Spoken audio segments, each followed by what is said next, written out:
Well, it's been found that even without exercise, sunbathing can cause an increase in muscular strength. Now, of course, it's much better if you combine sunlight and exercise. That's why you see if you exercise outdoors, you kill two birds with one stone. Sunlight causes a decrease in blood pressure. It even causes a lowering of the blood sugar in diabetics. The tolerance to stress also increases with sunlight. You know, when you lay out in the sun, you get sleepy. Do you know why that happens? Well, suppose you drink coffee or some other beverage that has caffeine in it. It will increase a substance called cyclic AMP in your cells. When you are out in the sun, the sunlight hitting your body will cause a decrease in the cyclic AMP in your blood, and this is beneficial to you. That's one reason it will calm you down and it will make you sleepy. Sunlight and exercise combined have additive results. So again, if you exercise out in the sunlight, you get double your return for the same amount of effort. Sunlight will also reduce the cholesterol in your system. The cholesterol comes out of your blood and it goes into the skin. When it does that, the sunlight hits it and it turns it into vitamin D. When that happens, your body will then use the vitamin D and more cholesterol will come out of your blood for the skin to again turn it into vitamin D. Sunlight will also decrease the triglycerides in your blood. That's a measure of the fat in your blood. It will also inhibit cancer formation in your body by increasing the oxygen in your body, plus it stimulates the immune system. It will also stimulate the cells in your immune system, the white blood cells, both lymphocytes and what are called phagocytes. Those are cells that will eat up the germs or the bacteria that are attacking your body with infectious diseases. It will stimulate those cells to chew up those bacteria so they cannot harm you. Sunlight is very beneficial to your system. Don't believe it when people tell you don't get out in the sun. You need to nourish your body properly, but then enjoy appropriate amounts of sun.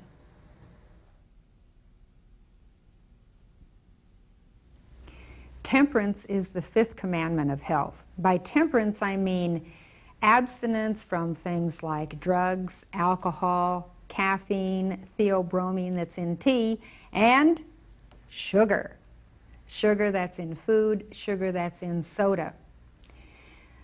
Also, you want to abstain, of course, from smoking. I'm not going to discuss smoking. Smoking causes cancer. Everybody knows that. Alcohol is very dehydrating. It takes a lot of water out of your body. Plus, it kills brain cells and liver cells. So alcohol is not good for you. Caffeine, everybody drinks it, whether it's in caffeinated sodas or whether it's in coffee. Caffeine is a stimulant. It causes constriction of the coronary arteries, the arteries of the heart. It increases your blood pressure. In mouse experiments, coffee actually makes diabetes worse. Caffeine can cause food allergies, it can cause fluid retention, and it also contributes to cancer of the bladder and of the ovary. Caffeine can even cause chromosome damage. Osteoporosis is made worse with caffeine. Do you realize that you can lose as much as 14% of the calcium in your bones per decade, every 10 years, from the use of caffeine? So you say, well, I drink decaffeinated coffee. Well, a lot of harmful chemicals are used to decaffeinate coffee, and not all the caffeine is taken out. Caffeine also causes an increase in fibrocystic disease of the breast. That's benign masses in the breast. But if you have benign masses in the breast, you have a 4 times greater incidence of developing breast cancer. So coffee is not good for you. Besides, if you drink coffee and you have a decrease in the calcium in your bones, osteoporosis, you are more liable, particularly in elderly women, to fall and break your hip. Caffeine causes a racing heart rate, it causes fatigue, it can cause finger tremors, it can cause restless legs, agitation, anxiety. Not only that, there are a lot of harmful chemicals in coffee itself, including acetaldehyde, ammonia, and various other chemicals. Did you know that a fatal dose of coffee is 10 grams? That's 70 cups of coffee at once can kill you. But many people take 1/10 of a lethal dose of caffeine every day if they're drinking 7 cups of coffee. Women who drink only 1 cup of coffee a day have a 3 times greater risk of getting bladder cancer than those who abstain from drinking coffee. So you see, you also can lose vital nutrients from your blood, not only calcium, but other nutrients which can cause nervous fatigue, can cause depression. Caffeine is in sodas. It's also in diet sodas. Not only that, but in diet sodas you have a substance called aspartame. Aspartame actually turns out to be, it is reported, a neurotoxin, which means it's damaging to your nervous system. The per capita consumption of sodas per year is 49 gallons. That's each individual drinks 49 gallons of soda a year. Now, if you don't drink soda at all, that means that somebody else is drinking a lot more than 49 gallons of soda. In each cola drink, you will have about the same amount of caffeine that you would get in 1/3 of a cup of coffee. In sodas, you frequently have colorings that are carcinogenic, and you have a lot of phosphoric acid. This is destructive to the tooth enamel. It's also destructive to your bones. And in sodas, you also have sugar.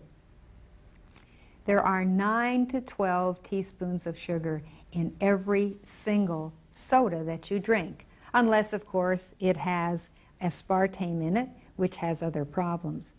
Americans consume 31 billion pounds of sugar a year. That's 125 pounds a year for every man, woman, and child in America. To digest sugar, your intestines must draw on the mineral reserve of your body. This promotes tooth decay, it promotes thinning of the hair, and a weak bone structure. Also, the digestion of processed sugar consumes a lot of oxygen, and it causes overproduction of insulin, and it wears out your pancreas and leads to diabetes in later life. It also robs your body of such nutrients as chromium, zinc, and we already mentioned calcium, vitamin C, B complex, and it immobilizes your immune cells. When you eat sugar, it coats your immune cells so they cannot help protect you and eat up the germs that are attacking you. It coats them for about 4 hours. Almost all processed foods contain sugar. Cereals, ketchup, canned foods, frozen foods. They're even putting sugar in toothpaste, if you can believe it. Sugar causes irritability, depression, confusion, and excessive tiredness when the exhilarating effect of the sugar wears off. It gives you a yo-yo effect. Your sugar goes way up, and then your body produces insulin. It destroys the sugar, but not completely, and then you're hungry again because you're now maybe hypoglycemic, so you eat more sugar. You see, if you eat natural sugars, such as in fruit, those are metabolized slowly, and they're of a more complex nature, so you don't have this yo-yo effect. But as soon as you're using refined sugar, this will contribute to this up and down state. Sugar is used in almost every packaged foods, not only to sweeten them, but it prevents spoilage, it helps retain moisture, and it maintains the texture and appearance of the food. But I can tell you, sugar is a killer. If you have a significant